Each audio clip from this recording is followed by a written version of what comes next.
पहलगाम हल्ल्यानंतर भारतानं पाकिस्तानचं पाणी तोडलंय. त्याच्या प्रत्युत्तरात पाकिस्ताननं देखील काही निर्णय घेतलेत. याबाबतचा साक्षी दळवींचा हा स्पेशल रिपोर्ट. पाकिस्तान पुरस्कृत दहशतवादी संघटना TRFने पहलगाममध्ये 28 निष्पाप पर्यटकांचा जीव घेतला. या हल्ल्यानंतर भारताने पाकिस्तान विरुद्ध कडक पावलं उचलायला सुरुवात केली. नरेंद्र मोदींचे सरकार पाकिस्तानचा हा भ्याड हल्ला हलक्यात घेणार नाही याची सर्वांना शाश्वती होती. कारण यापूर्वी देखील उरी आणि पुलवामा हल्ल्यानंतर भारताने पाकिस्तानला सडेतोड उत्तर दिलं होतं. यावेळी देखील असंच उत्तर पाकिस्तानला मिळणार होतं. केंद्र सरकारनं या हल्ल्यानंतर सर्वात आधी भारतातील पाकिस्तानी नागरिकांना देश सोडण्यास सांगितलं. त्याचबरोबर अटारी बॉर्डर बंद करत पाकिस्तान सोबतचा संपर्क तोडून टाकला. भारत सरकार एवढ्यावरच थांबला नाही, तर त्यांनी सिंधू जल वाटप करार देखील स्थगित केला. यापूर्वी ज्यावेळी पाकिस्ताननं भारताविरुद्ध भ्याड षडयंत्र केलं, त्यावेळी पाकिस्तानचं पाणी तोडण्याची मागणी झाली होती. मात्र भारतानं दयाळूपणा दाखवत पाकिस्तानवर उपकारच केले होते. मात्र आता पाणी डोक्यावरून गेलं.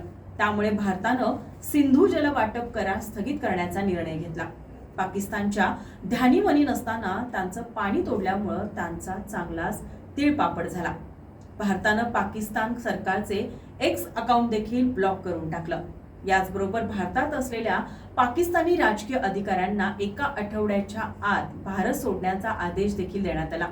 तसंच भारतातील पाकिस्तानी उच्चायुक्त कार्यालय सोडण्यास देखील सांगण्यात आलं आहे. भारतानं अनेक निर्णय घेतले असले तरी पाणी तोडण्याचा निर्णय पाकिस्तानच्या चांगला जिवारी लागलाय.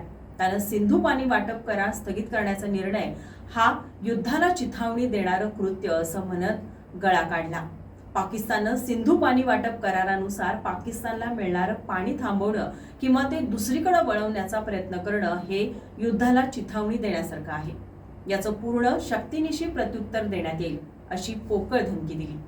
पाकिस्तानला भारत हवाई हल्ला करू शकतो अशी भीती आहे. त्यामुळे त्यांनी भारतासाठी पाकिस्तानची हवाई हद्द बंद केली आहे. तसंच पाकिस्ताननं भारतासोबतचे सर्व व्यापारी मार्ग बंद केले आहेत. तसंच शीख धर्मीय सोडून जे भारतीय आहेत त्यांचा हिस्सा देखील रद्द करण्यात आलाय.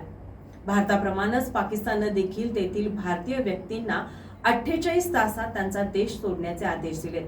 पाकिस्ताननं भारत हल्ला करेल या भीतीपोटी अरबी समुद्रात क्षेपणास्त्र चाचणी करण्याचा निर्णय घेतला.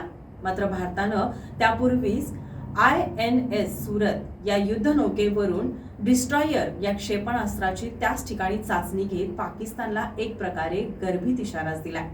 एकूणच काय, भारतानं सिंधू पाणी वाटप करार रद्द केल्यानं पाकिस्तान पिसाळलाय. भारत आणि पाकिस्तानमध्ये 1960 मध्ये हा सिंधू वाटप करार झाला होता. त्यानंतर या दोन देशात 3 युद्धे झाली आहेत. मात्र तरी देखील भारतानं पाकिस्तानचं पाणी थांबवलं नव्हतं. अखेर मोदी सरकारनं पाणी थांबवण्याचा निर्णय घेतला. या निर्णयाचा पाकिस्तानवर मोठा परिणाम होणार आहे. पाकिस्तानच्या सधन असलेल्या पंजाब प्रांतासह मोठा प्रदेश सिंधू नदीच्या खोऱ्यात वसतो. पाकिस्तानमधील शेती असो वा उद्योग हे सिंधू नदीच्या खोऱ्यात वसले आहेत. या नदीमुळे पाकिस्तानची शेती फुलली आहे. तसेच अनेक मोठे जलविद्युत प्रकल्प याच नदीवर आहेत. या कराराला भारतातून या आधीही विरोध होत होता. कारण सिंधू नदीच्या वरच्या भागात यामुळे भारताला कोणतेही धरण बांधता येणार नाही असं त्यात म्हटलं आहे. त्यामुळे या नदीचा जास्तीत जास्त फायदा हा केवळ पाकिस्तानलाच होतो. सिंधू नदीचं 80% पाणी हे पाकिस्तानला मिळतं. त्यामुळे पाकिस्तानचं पाणी तोडल्यानं त्यांचा जीव नक्कीच कासावीस झाला असेल.